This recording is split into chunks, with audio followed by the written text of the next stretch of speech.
When I got to the small gathering, people were drinking beer in a small living room, family room type area on the first floor of the house. I drank one beer.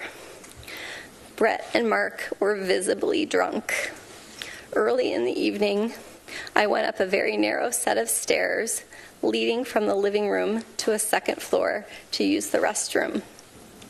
When I got to the top of the stairs, I was pushed from behind into a bedroom across from the bathroom. I couldn't see who pushed me. Brett and Mark came into the bedroom and locked the door behind them. There was music playing in the bedroom. It was turned up louder by either Brett or Mark once we were in the room. I was pushed onto the bed, and Brett got on top of me.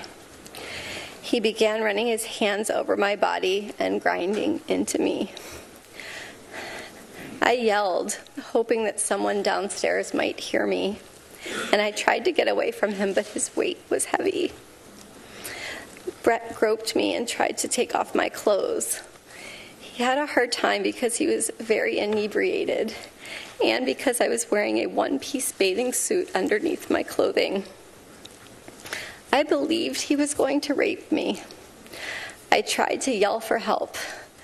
When I did, Brett put his hand over my mouth to stop me from yelling. This is what terrified me the most and has had the most lasting impact on my life. It was hard for me to breathe, and I thought that Brett was accidentally going to kill me.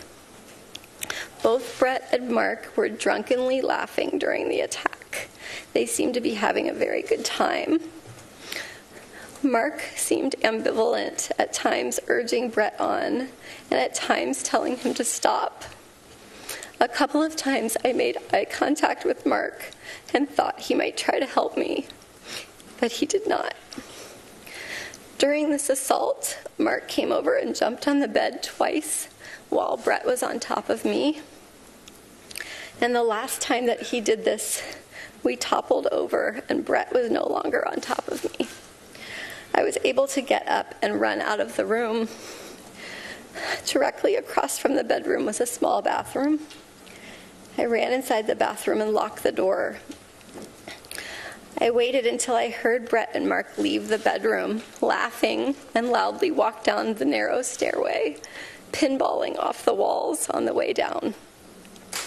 I waited, and when I did not hear them come back up the stairs, I left the bathroom, went down the same stairwell, through the living room, and left the house. I remember being on the street and feeling an enormous sense of relief that I had escaped that house and that Brett and Mark were not coming outside after me. Brett's assault on me drastically altered my life.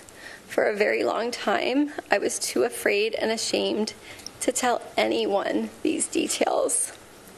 I did not want to tell my parents that I, at age 15, was in a house without any parents present, drinking beer with boys.